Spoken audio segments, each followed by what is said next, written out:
Jest? Tak. A potem mi w dziurze zrobić. Licz ile masz już schodków.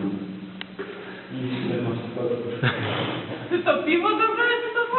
No idzie i pije. Ty głupi jesteś? Widocznie.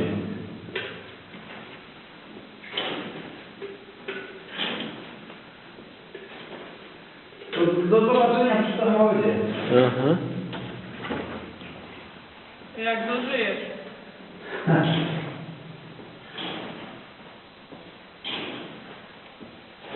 Śliskie schodki? Co? Śliska drabina? Bardzo. Chyba nie, bo taka zardzewiała.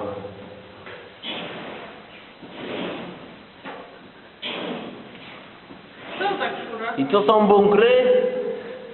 Głowy to ściema, żadnych bunkrów tu nie ma.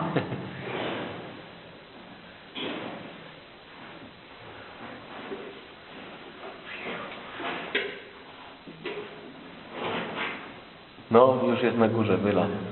Tak? To jeszcze nam pomachaj. Nie kończ filmu, to jeszcze ja pomagam. No, Do powodzenia! no. Bujaj się! No. A słuchaj, tam jest jakaś polana? Chciałam pomachać. Z dziury to pozdrawiam. Z reżyserki? A tak, Dobra. zdjęcia. Co? Ewakuujemy się.